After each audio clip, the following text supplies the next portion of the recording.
a sus hermanas, aquellas que le habían suplicado: Señor, corre, date prisa, vente, que el que amas está enfermo. Allí no estaba María ni Marta.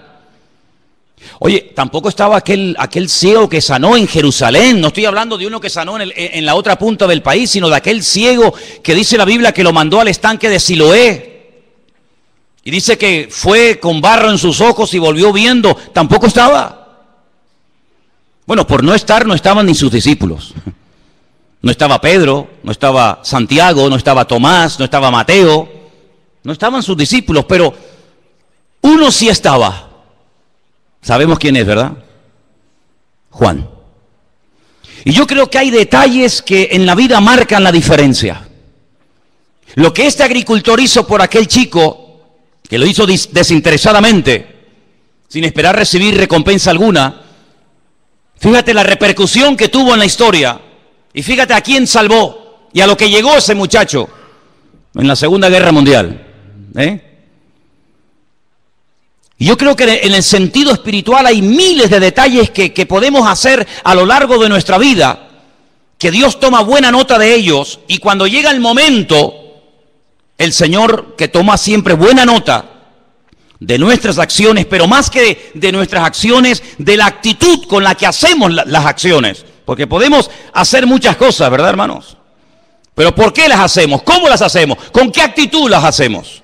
¿Con qué actitud hemos ofrendado? ¿Con qué actitud hemos predicado? ¿Con qué actitud hemos hecho aquella obra? ¿Con qué actitud? Eso es lo que cuenta delante del Señor. Pues yo creo sinceramente que por el hecho de haber estado Juan al pie de la cruz, expuesto a que también le echaran mano y lo crucificaran a él, yo creo que el Señor lo recompensó, ¿sabes? No tengo un versículo que puedo utilizarlo como aval de lo que estoy diciendo, pero creo sinceramente que a veces hay detalles en la vida que hacemos para el Señor. Porque todo lo que hacemos en la vida, dice la Biblia, que tenemos que hacerlo no solamente en el nombre del Señor, sino para el Señor. ¿Cuántos dicen amén? No para ser visto, ni aplaudido, ni reconocido, sino para el Señor. Yo creo que por el hecho de haber estado Juan allí, también como no, jugándose la vida, allí al pie de la cruz, el Señor lo recompensó, dándole la revelación más grande que jamás ningún ser humano ha tenido acerca de él. Y me refiero al último libro de la Biblia, el libro del Apocalipsis. Todos los discípulos murieron como mártires, salvo Juan y Judas, que se ahorcó. Todos los demás tuvieron muertes terribles, terribles. Pero Juan murió de muerte natural. Juan murió con casi 100 años de edad. Lo dije en una ocasión y lo quiero volver a repetir esta tarde. Si Juan, supongamos, para redondear las cifras, supongamos que fue llamado por el Señor para convertirse en uno de sus discípulos, más o menos, pone tú, 30 años. Si muere a los 100, este hombre ha estado 70 años de su vida sirviendo a Cristo. 70 años de su vida dando el callo de su vida, predicando de Él, de su palabra, de lo que vio, de lo que aprendió, de lo que experimentó. Él fue uno de los que subió al monte de la transfiguración, ¿os acordáis? Él vio a Elías, él vio a Moisés, él escuchó aquella conversación allí en el monte Tabor, y allí los vio hablando, ¿verdad?, de cómo sería su venida, su partida. Él vio cosas tremendas y él tuvo durante muchos años, él tuvo el privilegio de tener en su casa nada más y nada menos que a la madre de nuestro Señor Jesucristo. A Miriam o a María. ¿Cuántas preguntas le habrá hecho Juan a María, verdad? ¿Cuántas conversaciones alrededor de una mesa? Oye, ¿y cómo era él de niño? ¿Y cómo hablaba? ¿Y cómo se comportaba? ¿Y qué te dijo verdaderamente Gabriel? ¿Cuántas conversaciones en tantos años habrá mantenido Juan con María y María con él, verdad? Pero Juan llegó a ser el hombre que vivió más cerca del corazón de Cristo. Así como David fue el hombre que vivió más cerca del corazón de Dios en lo que llamamos el Antiguo Testamento, en el Nuevo Testamento fue la persona que más profunda e íntimamente llegó a conocer al Señor. Yo también lo he dicho, esto que voy a decir ahora en otras ocasiones, pero siempre me ha llamado tremendamente la atención que la última vez que el Señor cena con sus discípulos, Él dice algo, vamos a decir, una especie de profecía, que se cumpliría al pie de la letra. Y es cuando Él dice: hay uno sentado alrededor de esta mesa conmigo, que me va a entregar, que me va a traicionar. Todos los que estaban alrededor de esa mesa, salvo Juan, le hicieron al Señor la misma pregunta. Señor, ¿te refieres a mí? ¿Estás hablando de mí? Eso se lo preguntó Pedro, se lo preguntó Santiago, se lo preguntó Tomás, salvo Juan. Juan no le dijo, ¿seré yo, Señor? Sino Juan hace otra pregunta. Juan le dice, ¿quién es, Señor? ¿Quién es el que te va a traicionar? Porque yo no soy el que te voy a traicionar. Tenía una seguridad, una confianza, las ideas tan claras en aquel momento, que aunque él sabía que el Señor acababa de profetizar, que alguien le iba a traicionar, que alguien le iba a vender, él sabía que él no tendría muchos defectos. De hecho, en cierta ocasión, el Señor lo apellidó a él y a su hermano, porque eran hermanos, Santiago y él, les dijo, hijos del trueno, bonarjes. Ese carácter fuerte, impetuoso que tenían en un principio, ¿verdad? Que el Señor lo fue moldeando y tratando hasta llegar a ser lo que llegó a ser. Pero él, a pesar de los muchos defectos que como cualquier ser humano podía haber llegado a tener en su vida, él sabía que él nunca iba a vender al Señor. Él nunca iba a traicionar al Señor. Por lo tanto, él le dice, Señor, ¿quién es? Y él fue el único que recibió por revelación directa del Señor quién era el traidor. Y le dijo, fíjate bien lo que voy a hacer. Al que yo le dé pan mojado en vino, ese es. Jesús moja pan en vino y le dice a Judas, Judas, toma. Lo que tengas que hacer, hijo, hazlo pronto. No lo retiene, no le dice, no, espérate un momentito, vamos a... Sino dice, date prisa, vamos a cumplir ya las profecías, date prisa. Así que Juan sabía perfectamente que el traidor no era ni Pedro, ni Santiago, ni él, sino que era Judas Iscariote. Y él fue allí al monte de la calavera y allí estuvo hasta el último momento y él dio testimonio de que Jesús en la cruz no se desmayó, no sufrió un desvanecimiento, sino que él murió. Dice, y mi testimonio es verdadero. Yo vi cuando le traspasaron el costado que salía agua y sangre. Y yo estaba allí al pie de la cruz. Él llegó a conocer al Señor de una forma tremenda. Sabemos que él fue una persona que el Señor lo utilizó a la hora también de escribir y de divulgar el Evangelio. El Evangelio según San Juan, ¿quién no lo ha leído? ¿Hay alguien aquí que no ha leído todavía el Evangelio según San Juan? Pues no sabes lo que te estás perdiendo. Un Evangelio precioso, ¿sí o no? Un Evangelio maravilloso. Empieza más o menos igual que el Génesis. Bereshit hayá, en el principio era la palabra. Y la palabra era Dios. Y fíjate que su evangelio es un evangelio tan diferente a los demás, que cuando estudiamos los evangelios, al de Juan siempre se estudia aparte, porque las características que contiene el evangelio de Juan son totalmente diferentes a las que tiene Mateo, Marcos y Lucas. Él escoge 7 milagros, como también nos ha enseñado en otra ocasión. Él escoge a propósito 7 milagros que no los llama milagros, sino los llama señales. Y a través de esos 7 milagros o señales, él intenta presentar a Cristo de una forma variada, lo más completa posible, para que la gente se haga más o menos una idea de a quién adoramos, a quién servimos y quién era realmente el Señor. Y yo les enseñé una vez un número que yo no sé si ustedes lo recuerdan. 2, 4, 5, 6, 6, 9, 11. ¿Sois capaces de aprender ese número? Facilito, ¿no? 2, 4, 5... 6, 9, 11. A ver. Ya está. El teléfono de Juan. En esos 7 capítulos, el 2, el 4, el 5, el 6, hay 2 en el 6, 6, 9, 11, encuentras esos 7 señales o milagros que él escoge a propósito para presentar a Cristo como si estuviéramos en esta tarde grabando el culto con 7 cámaras diferentes. Una en la izquierda, otra a la derecha, una atrás, una adelante, una arriba, una en diagonal. Cuando terminara la reunión, cuando terminara el culto, si pudiéramos ver en una pantalla todo lo que esas 7 cámaras grabaron, todas grabaron la verdad, todas grabaron el culto, pero desde diferente ángulo. Con una veríamos a unas personas, con otra veríamos a otros hermanos, con otra veríamos una perspectiva diferente a la otra, pero todas grabaron la verdad. Eso es lo que hace Juan. Él comienza su evangelio diciendo que el primer milagro de Cristo, y curiosamente el único que dice cuál fue el primer milagro de Cristo es Juan. Dice que convirtió agua en vino, pero no en un vino cualquiera, sino en un vino de calidad. Luego Él es el Señor de la calidad. ¿Cuántos dicen amén? No hace las cosas de cualquier manera, sino las hace las cosas con categoría, con excelencia. Convirtió el agua en buen vino. Es un milagro profético. Hay muchos tipos de milagros en la Biblia. Este es un milagro profético, porque la Biblia dice que es lo que será, lo mismo que fue. Llegará un momento en el que a la iglesia le faltará el vino.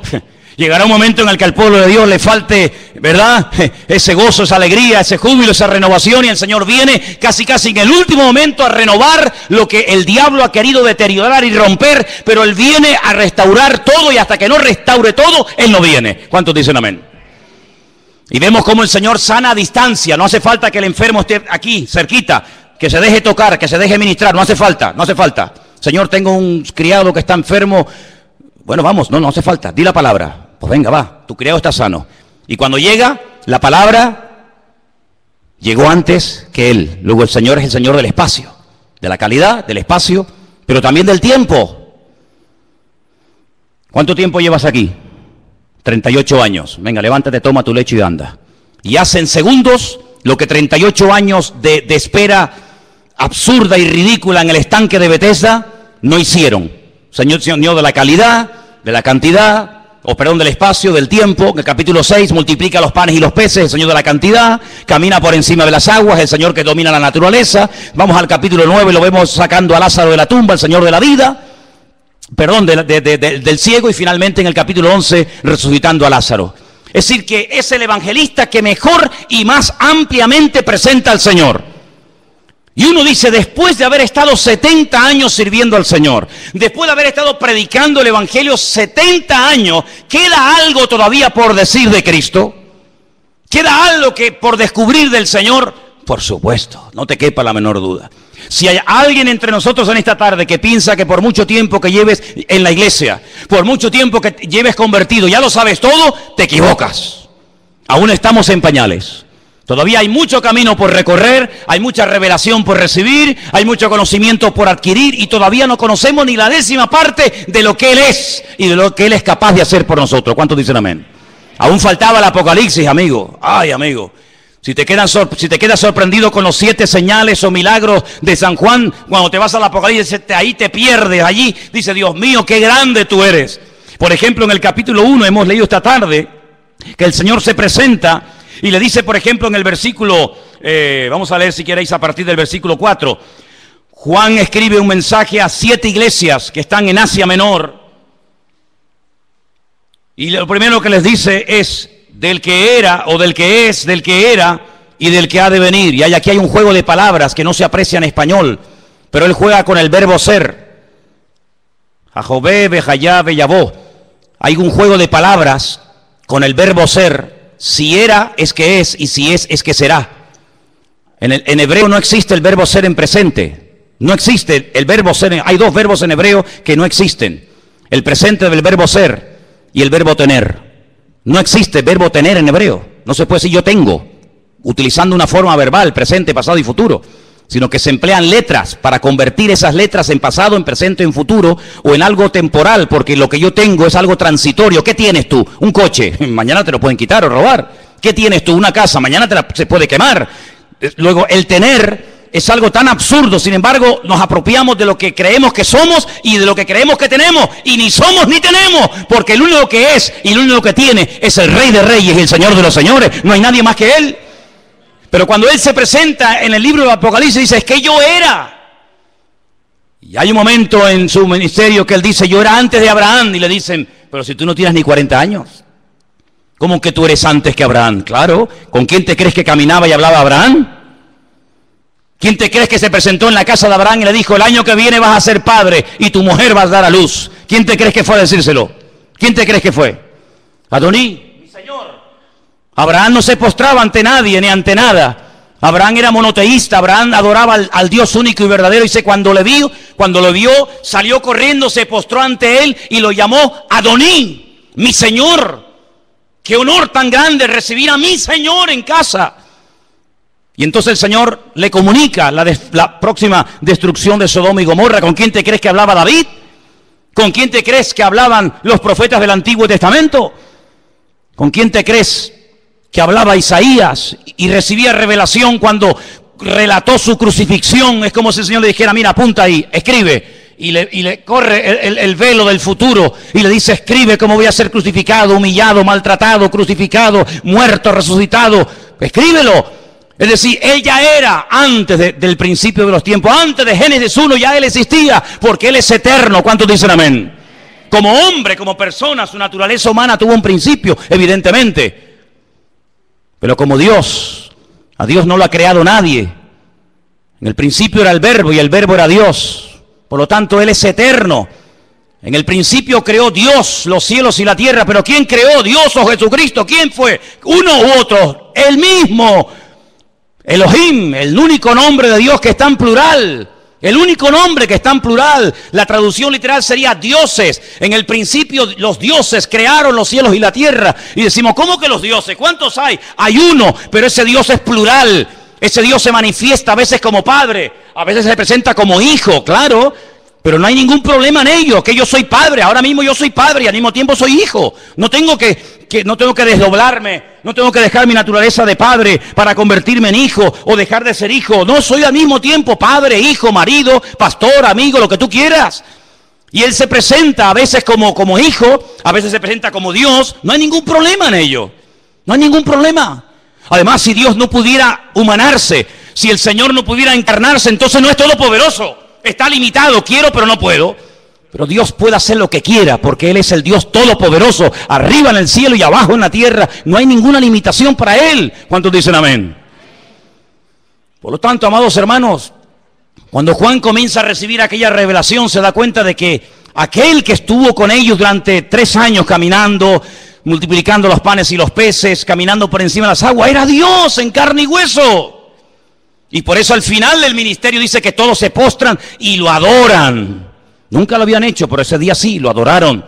Y después de haberle adorado, volvieron a Jerusalén con gran gozo, dice la palabra, ¿verdad? La pregunta es, ¿tú tienes claro quién era Él? Porque hay algunos que no sé, ¿tienes claro quién era Jesucristo? Un gran sanador, un gran médico, un gran orador, pero aparte de eso, ¿quién era verdaderamente el Señor? Era Emmanuel, era Dios con nosotros. Se metió en un frasco, se limitó, claro, en espacio y en tiempo, como todos los seres humanos. Pero por encima de eso, nunca perdió su capacidad es divina. Es más, cuando un día viene una persona que no se habían visto teóricamente nunca en la vida, Jesús dice, chicos, escúcheme bien, mira, ahí viene un verdadero israelita. Y Natanael le dice, Señor, pero si tú a mí nunca me has visto, si no nos conocemos, dice que no, yo te vi a ti el otro día cuando estaba debajo de la higuera. Y Natanael dice, Señor, dice, no te sorprendas por esto no es más que el principio, a partir de ahora vas a ver ángeles que suben y bajan, suben y bajan, suben y bajan sobre la vida del Hijo del Hombre, por lo tanto no te sorprendas, ¿te das cuenta? Así que, amados hermanos, lo vemos a Él, sí, limitado en espacio y en tiempo, pero lo vemos a Él que Él no es controlado por nada ni por nadie. Él es capaz de hacer milagros creativos, de crear de la nada cosas que no existen, de multiplicar los panes y los peces, de caminar por encima de las aguas. Él es capaz de resucitar muertos que hace más de 72 horas que están ya muertos y pudriéndose en un cementerio. No hay problema en ello. Y lo tiene que llamar por nombre, porque si solamente hubiera dicho ven fuera, sale todo el cementerio fuera. Él tiene todo el poder y tiene toda la autoridad, no hay nada que lo limite, absolutamente nada. Él es capaz de bajar al infierno y decir al diablo, dame las llaves, fuera, se acabó. Aquí el que manda, el que controla, el que abre y el que cierra soy yo. Él es el Dios todopoderoso, ¿cuántos dicen amén? Pero aparte de eso, en el libro del Apocalipsis aparecen títulos que Él recibe. Y por ejemplo, mira este, versículo 5, Jesucristo, el testigo fiel. ¿Sabéis que la palabra testigo y mártir es la misma? El mártir, el fiel, el primogénito de los muertos, el soberano de los reyes de la tierra, al que nos amó, nos lavó de nuestros pecados con su sangre. Bendito sea Dios. Qué maravilloso saber que hay un perdón para los pecados, que el ser humano puede recibir perdón, puede recibir alivio, puede recibir paz a través de la sangre de Jesucristo. Y dicho sea de paso, solamente la sangre de Cristo puede limpiar nuestros pecados. No hay nada que pueda perdonar los pecados, de limpiar nuestra alma, más que la sangre de Jesucristo. No hay nada. Todos aquellos animales que se mataban en el Antiguo Testamento eran símbolo, tipo de a ese sacrificio perfecto que Él haría cuando Él viniera. Dice la Biblia en el libro de Hebreos, si aquellos animales limpiaran verdaderamente los pecados, ¿para qué tienen que ir todos los días, todas las semanas, todos los meses, toda la vida a presentar y matar animales? Pero Él se presentó una vez y con ese sacrificio ya está, se acabó. Murió por los que habían muerto, murió por los que vivían y murió anticipadamente por los que aún no existían, pero sabía el Señor que necesitarían también redención en el futuro. Un sacrificio perfecto y una vez y para siempre. Y dice, y aparecerá por segunda vez sin relación en absoluto con el pecado, sino vendrá para otra cosa. Primero vendría como cordero para sufrir, para morir, para pagar el precio de nuestros pecados. Y la segunda vez vendría como un león, como rey triunfante y glorioso. Pero dice en el versículo 6, y nos hizo reyes y sacerdotes para Dios, su Padre. A Él sea la gloria e imperio por los siglos de los siglos. Amén. Ahora dice, he aquí que viene con las nubes. Y todo ojo le verá. Y mira tú por dónde. Ahora añade a esa frase de y todo ojo le verá, añade algo muy interesante. Dice, y los que le traspasaron. Aquellos que le clavaron aquellos clavos en sus manos y en sus pies, cuando Él venga, ellos también le verán. Es interesante, ¿no? Es interesante. Aquellos que le crucificaron y que le martirizaron también lo verán. Pilato volverá a presentarse delante de Él, pero en esta vez al revés. No eres tú el que me juzgas a mí, ahora soy yo el que te juzgo a ti. Y aquella pregunta que tú me hiciste hace 2000 años atrás, que no te contesté, ahora te la voy a contestar. ¿Y qué es la verdad? Y cuando Pilato lo vuelva a ver a Él en persona, Él mismo se responderá, la verdad eres tú, Señor. ¿Cuántos dicen amén? ¿Qué te parece? Y dice aquí, y todos los linajes de la tierra harán lamentación por Él. Sí, sí, amén. Y ahora dice, yo soy el alfa y la omega. La alef y la taf, ¿no? Sería en hebreo. El principio y el fin, dice el Señor. Esta palabra, el Señor, no se tenía que haber traducido por Señor, porque la palabra Señor es Adonai. Pero el nombre que aparece es el nombre sagrado de Dios. Ese nombre que forman 4 letras, Yod, Hei, Bad, Hei, ¿verdad? Ese nombre se pronuncia Yahweh. Ese es el nombre que aparece en el texto. Es decir, que aquí está poniendo al mismo nivel, a la misma altura, al Dios creador, con su amado Hijo Jesús. Y dice, el que es, el que era y el que ha de venir. Y ahora aquí aparece un artículo, que es el artículo Él, y a continuación, Todopoderoso. Si usted lee, por ejemplo, el Nuevo Testamento en hebreo, esas dos últimas palabras, el Todopoderoso, en hebreo dice El Shaddai. Pero Él en hebreo no es el artículo. En hebreo solamente hay un artículo, no hay el, no hay la, hay uno solo. Se pronuncia Ja. Solamente hay uno. Así que en hebreo no dice Ha Shaddai, el Todopoderoso, sino dice El Shaddai. Él en hebreo significa Dios. Y Todopoderoso significa Shaddai. Es el único nombre de Dios que se puede hacer con la mano, porque tiene 3 letras. Una letra que se llama Shin, una letra que se llama Dalet y una letra que se llama Yod. Shin, Dalet, Yod. Y se hace así. Este es el nombre de Dios. Shin, Dalet, Yod, Shaddai. Así que cuando el Juan está recibiendo esta revelación, está recibiendo una revelación de Dios, del Dios El Shaddai, que generalmente se traduce por el Todopoderoso, pero que realmente la traducción exacta no es esa, sino es el todo suficiente, más que el todopoderoso. El todo suficiente significa que Él no necesita de nada ni de nadie para ser lo que es. Jesús dijo, ustedes separados de mí no sois nada. Es que yo soy catedrático. Ustedes separados de mí, para mí no eres nada. Eres un 0 a la izquierda. Pero yo, sin ustedes, soy El Shaddai, soy el Dios Todopoderoso. Él no necesita ni de los ángeles, ni de los pastores, ni de la iglesia, ni de Israel, ni de la creación, ni de nada, ni de nadie para hacer lo que Él es, ni para hacer lo que Él hace. Porque Él es todo suficiente. Él no necesita materia prima para crear. Él es capaz de crear con el poder de su palabra. ¿Cuántos dicen amén? Es interesante que cuando Él crea al hombre, lo crea lo más parecido a lo que Él era. Pero hay atributos intrínsecos de Dios que no los transmite al hombre. Hay cosas que son de la naturaleza divina que nunca formaron parte de la naturaleza del hombre, en este caso de Adán. Y es el poder creativo. Dios no se lo confirió, Dios no le permitió al hombre tener poder con la palabra. Pero Dios sí, Dios crea con la palabra, sea la luz. Y la luz se produce. Esas palabras que Dios pronunciaba se cristalizaban, se materializaban, se hacían realidad cuando Dios las pronunciaba. Pero esa palabra que Dios pronunciaba se terminó escribiendo. Así que no solamente Dios hablaba y la palabra se materializaba, sino que esa palabra Dios permitió que se escribiera. Y nosotros tenemos en nuestras Biblias docenas, cientos, miles de conversaciones, de expresiones, de palabras que Dios proclamó, pero que ahora las tenemos por escrito. Es decir, si la palabra cuando salía de los labios de Dios tenía y tiene poder, amén, no mengua el poder de Dios porque esa palabra ahora se ha escrito y se ha llevado a una imprenta y se ha puesto en papel y tinta. Contiene exactamente el mismo poder que tenía y tendrá siempre.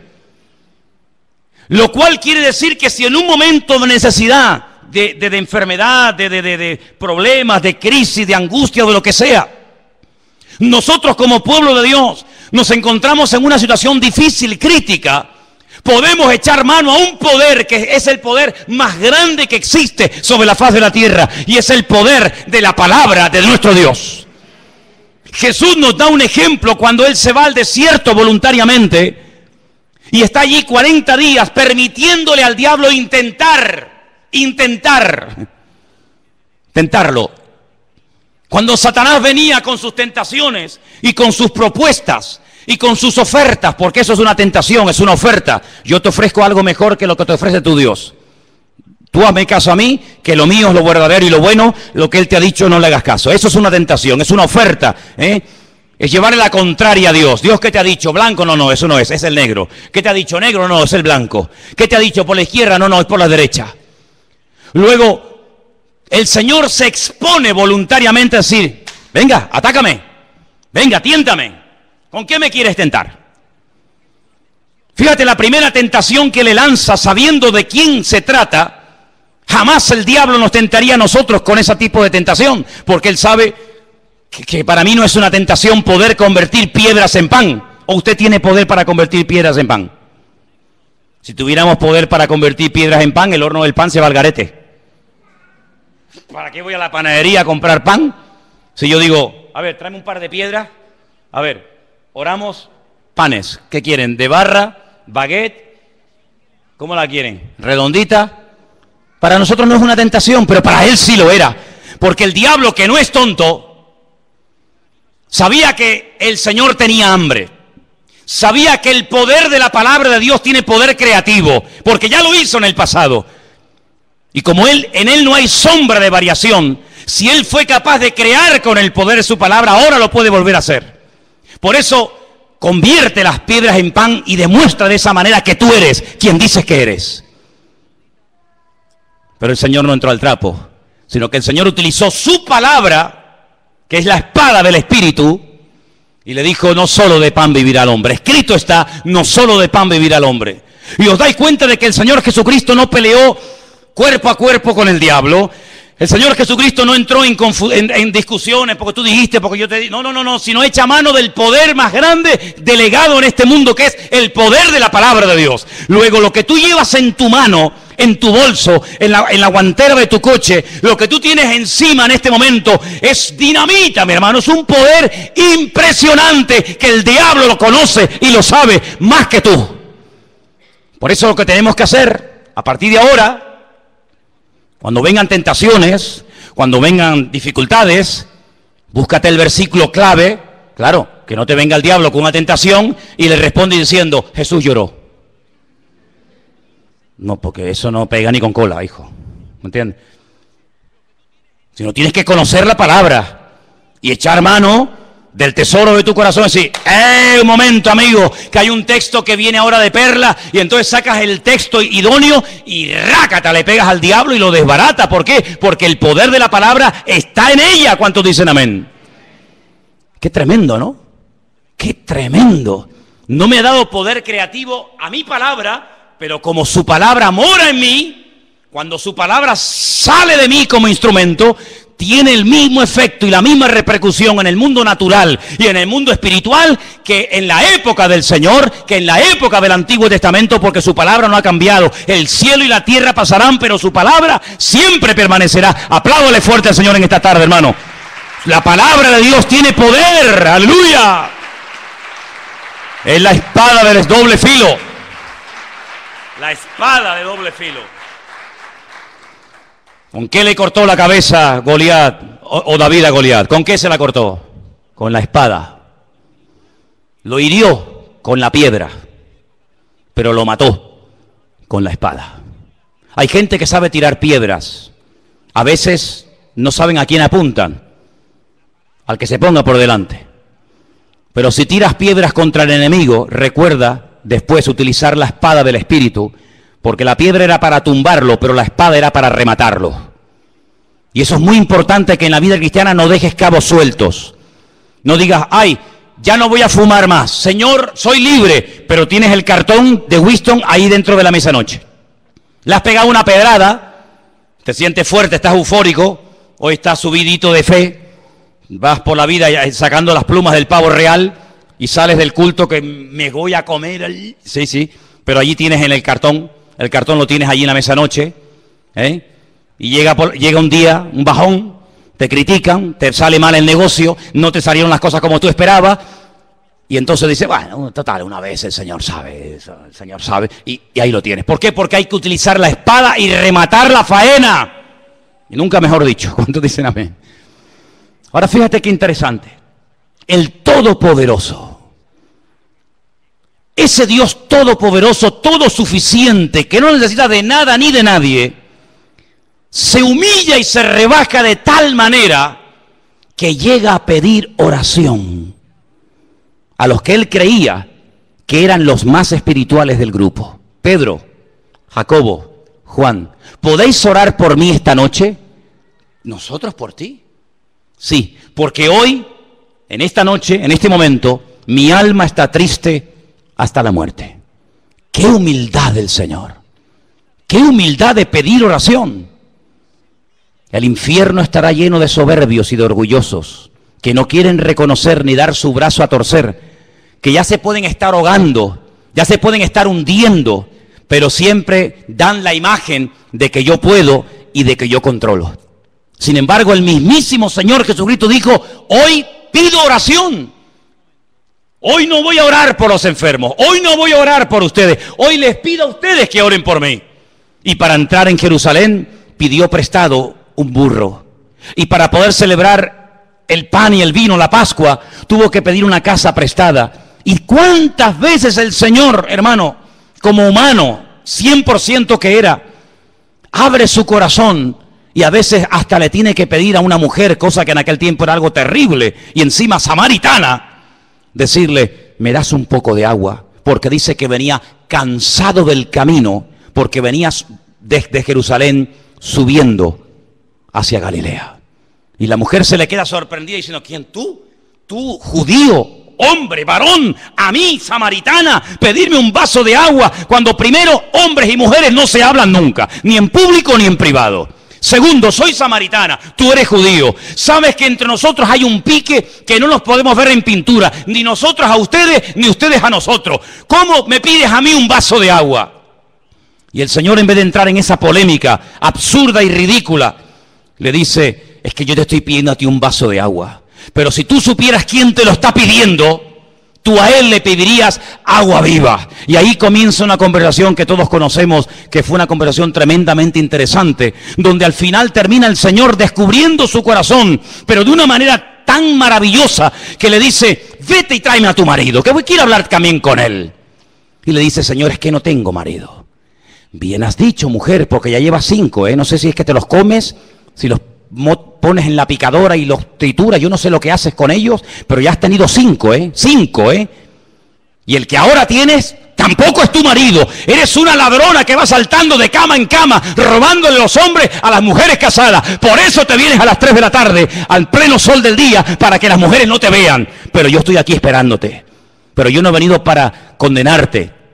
Yo he venido para darte vida, y para darte vida en abundancia. Qué tremendo, hermanos. Ese Dios todopoderoso se rebaja y nos pide a nosotros, los seres humanos, que estemos con Él una noche orando por Él, que le demos un vaso de agua, que le abramos la puerta de nuestra casa para poder celebrar la Pascua, y tantos detalles.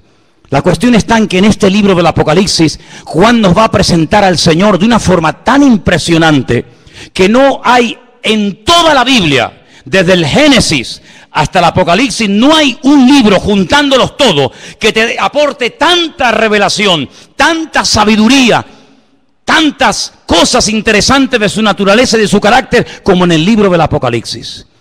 Fíjate que, por ejemplo, si seguimos leyendo en el versículo 9, Juan estaba en la isla de Patmos no de vacaciones, no estaba haciendo turismo, sino que estaba allí desterrado, dice, por causa de la palabra. Estaba en Patmos por el testimonio de Jesucristo, pero él no estaba en una actitud de queja, él no estaba en una actitud de lamento, él no estaba despotricando contra todo. Fíjate tú, con casi 100 años de edad, mira la que se me ha venido encima. No, sino él está en el Espíritu, en el día del Señor. Como tenemos que estar todos y cada uno de nosotros, en el Espíritu, conectados con Él. Y como estaba bien, estaba alineado con el Señor, oyó la voz del Señor. Hay gente que dice, es que yo no oigo a Dios. Claro, pues si estás en la carne todo el día. Si estás en la carne. Si es que apenas oras, apenas te congregas, apenas sabes algo de la Biblia. ¿Cómo te va a hablar Dios a ti? Es que aunque te hable no te enteras, porque estás en otra frecuencia. Pero mira cómo a este le hablaba y oía. Mira cómo a este le habla y sabe que es el Señor. ¿Por qué? Porque estaba en el Espíritu. No estaba despistado, y mira que tenía motivos para quejarse, para lamentarse. No, él estaba en línea con el Señor, y el Señor le habla, y entonces el Señor le dice, yo soy el alfa, el omega, el primero, el último, y le dice, escribe en un libro lo que ves, envíalo a las iglesias que están en Asia, y ahí menciona las famosas 7 iglesias del Apocalipsis. Pero en el verso 12 dice, y me volví. Luego el Señor le estaba hablando detrás, y él se tuvo que volver. No hay momentos en la vida, ¿no crees que puede haber momentos en nuestra vida, en nuestra relación con el Señor, en el que a lo mejor vamos demasiado rápido y lo hemos dejado a Él atrás? Porque vas a ver más adelante, si lees en el capítulo 3, que hay una iglesia que empezó el culto. Empezó el culto como nosotros esta tarde, cantando, alabando a Dios, un mensaje, una predicación, tal vez un testimonio, yo qué sé. Y dice la Biblia que el Señor se presenta a esa iglesia y está llamando a la puerta y dice, oye, que si alguno oye mi voz y abre la puerta, entraré a él, cenaré con él y él conmigo. Y si habían dejado al Señor fuera y había comenzado la reunión y la iglesia no se había dado cuenta de que el Señor estaba fuera, mi pregunta es, ¿a quién le estaban cantando entonces? Luego existe la posibilidad de estar cantándole al aire. Existe la posibilidad de haber perdido la gloria, la presencia del Señor por el camino y no haberse ni dado cuenta, porque no es el primero ni el último caso de personas que incluso iban a la guerra creyendo que Dios iba con ellos y ya yo hacía mucho tiempo que no estaba con ellos. ¿O qué te crees? ¿Que Dios está contigo porque lees la Biblia y vienes aquí? No, es mucho más serio que eso. Anoche pecando con Dalila y mañana enfrentarme a los filisteos. ¿Pero tú de qué vas? ¿Tú te crees que esto es posible? Y el Espíritu del Señor se apartó de él y él no se había dado cuenta. Increíble. Por eso hay momentos que hay que pararse y decir, oye, estoy haciendo las cosas decentemente y con orden. Estoy obedeciendo al Señor, porque el Señor me está hablando, pero la voz la oigo allá atrás. No me está hablando delante, luego Él va adelante y yo le sigo, sino que me está hablando y me tengo que dar la vuelta y decir, uy, pues si el Señor está allí. No tuvo que volver un día su madre y su padre, José y María, a Jerusalén, porque lo habían perdido, ¿sí o no? Si no, es que perdieron al niño. No, yo creo que el niño no se perdió. Yo creo que los padres eran los que estaban perdidos. Porque el niño estaba donde tenía que estar. En la casa de mi padre, en los negocios de mi padre, es donde yo tengo que estar. Se volvió, y entonces cuando se volvió para ver la voz, esto es muy interesante, porque las voces no se ven, las voces se oyen. Pero ocurre exactamente lo mismo que en el monte Sinaí. Cada vez que hay una revelación espectacular de la gloria del Señor, los sonidos se ven, no se oyen, se ven. Dice que ellos vieron en el monte Sinaí, ellos vieron el sonido de la trompeta. Y no es un fallo de traducción, porque volvemos otra vez al Apocalipsis y dice, me volví para ver la voz. Es interesante notar, ¿no? Qué nivel, qué dimensión de revelación hay, que se puede incluso ver hasta el sonido, porque el sonido se puede ver, pero no con el ojo humano, pero en ese nivel de relación sí se puede ver. Y dice que vuelto vi 7 candeleros de oro. Esto es muy interesante, porque ahora vamos a ver la explicación. En medio de los 7 candeleros, a uno semejante al Hijo del Hombre, vestido de una ropa que le llegaba hasta los pies, ceñido por el pecho, con un cinto de oro. En su cabeza y sus cabellos eran blancos como la lana, como blanca lana, como la nieve. Sus ojos como llama de fuego, sus pies semejantes al bronce bruñido, refulgente como en un horno, y su voz como estruendo de muchas aguas. Esto está muy bien. La descripción del Señor que se le está presentando en Patmos es impresionante. Nunca Juan lo había visto así. Nunca lo había visto así. Lo había visto desfigurado, lo había visto comiendo, lo había visto predicando, lo había visto echando fuera demonios, lo había visto sanando enfermos, lo había visto caminar por encima de las aguas, lo había visto de muchas formas, pero nunca lo había visto de esta forma, nunca. Entonces un nivel superior de comunión con el Señor. Pero antes de verlo a Él, antes de describir con esta exactitud como Salomón describe a la amada, o la amada describe al amado en el libro del Cantar de los Cantares, que lo describe con una exactitud, y cómo lo describe también porque lo conocía. ¿Y cómo sabía cómo eran sus piernas, sus pechos, sus ojos, sus orejas, sus pies, su cabello? Pues porque lo conocía, porque es imposible poder describir a un hombre o a una mujer con esa perfección si tú no tienes ese nivel de intimidad, ese nivel de comunión. Pero mira cómo ella lo describe perfectamente. Dice, ¿habéis visto a mi amado? A mi amado, ¿de tu amado? ¿Y quién es tu amado? Dice, mi amado en un grupo de 10,000 destaca por encima de los demás y dice, porque mi amado es, y comienza a describirlo con una perfección tremenda. Pero ¿cómo lo conoce también, amigo? Porque cuando uno tiene comunión con el Señor, uno descubre el corazón de Dios, sabes cómo habla, cómo se mueve, qué le gusta, qué no le gusta, igual que en un matrimonio. Pero antes de verlo así y de describirlo, lo que ve son 7 candeleros. A mí me hace gracia cuando hay gente que dice, no, yo no he dejado de leer la Biblia, yo no he dejado de orar en casa, pero yo no me congrego. Entonces, ¿tú qué te estás inventando una Biblia a tu manera? ¿Un cristianismo paralelo? Porque lo primero que tuvo que ver Juan es a las iglesias. ¿Pero a cuáles? ¿Las más bonitas? ¿Las perfectas? No. Las iglesias donde había falsas profecías. Las iglesias donde había falsas doctrinas.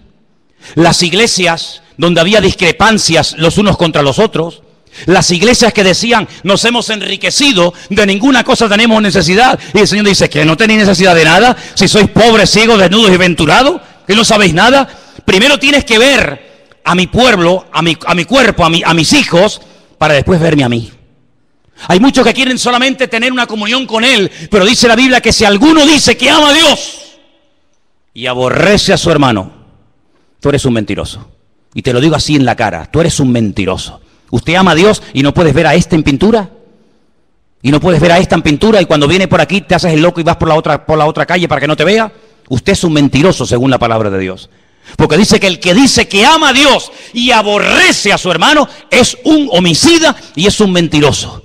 ¿Por dónde empieza el amor a Dios? Si usted nunca ha visto a Dios, ¿sabe cómo es Dios? Usted nunca ha visto a Dios, nunca lo ha visto. Usted nunca ha oído la voz audible de Dios. Pero ¿dónde comienzo a descubrir a Dios? ¿Dónde comienzo a conocer al Señor? En el pueblo de Dios. Y cuando uno ve al pueblo de Dios, uno dice, pero Señor, es que tu pueblo no es perfecto. Claro, pero cuando tú conoces al pueblo de Dios, ¿sabes de quién te enamoras? ¿De quién? Cuando tú ves a los hermanos, cuando tú ves al pueblo de Dios, cuando tú ves el estado de las iglesias, ¿de quién te enamoras? Algunos dicen de los hermanos, ¿sí? No me digas, qué espiritual. Cuando yo veo a los hermanos y veo las iglesias y veo las congregaciones, yo me enamoro de Dios. Porque yo digo, qué grande eres tú, Señor. Que con lo malo que somos, con lo envidiosos y orgullosos y esto que somos, qué grande eres tú, Señor, para amar a este pueblo en el cual yo me siento parte, porque es imposible que si no es por un amor sobrenatural, es imposible que Dios nos ame, porque el que nosotros le amemos a Él es lógico y normal. Lo decía anoche, ¿quién no se va a enamorar de un Dios que cuando estás enfermo te sana? ¿Quién no se va a enamorar de un Dios que cuando caes te levantas? ¿Quién no se va a enamorar de un Dios que cuando te sientes solo te hace compañía? Es normal, pero ¿quién se va a enamorar de un pueblo como nosotros? Solamente Él. ¿Por qué? Porque Dios es amor. Dale ese fuerte aplauso al Señor en esta tarde, aleluya. Por eso cuando te veo a ti, me enamoro de Dios, aleluya. Bendito sea Dios, bendito sea Dios. Y dice aquí, cuando le vi, versículo 17, caí como muerto a sus pies. Caí como muerto a sus pies.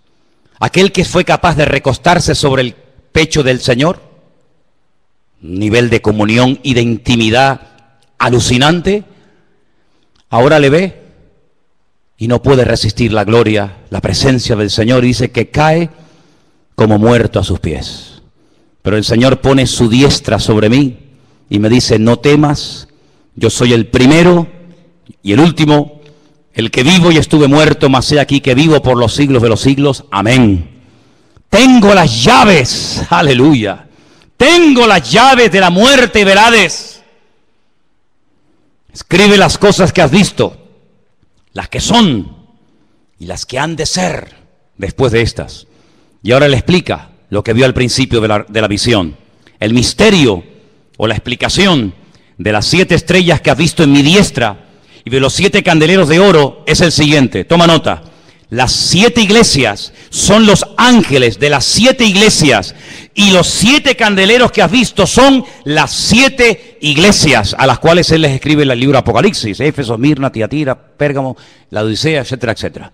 Por lo tanto, amados hermanos, estamos viviendo en unos tiempos en los que no podemos separar lo que es el pueblo del Señor del pueblo. No podemos crearnos un evangelio y una Biblia diferente a la que tenemos.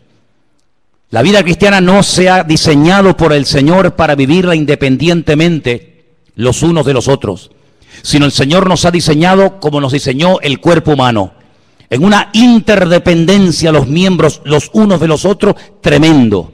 De tal manera que todos los miembros de nuestro cuerpo se necesitan los unos a los otros. Y hay de un miembro de nuestro cuerpo que por lo que sea, por enfermedad, por deterioro, por lo que sea, se enferma, se estropea, se enferma. Tenemos un problema tremendo. Porque no hay ningún miembro de nuestro cuerpo que haya sido creado para sustituir a otro. Por eso a veces hay que poner prótesis.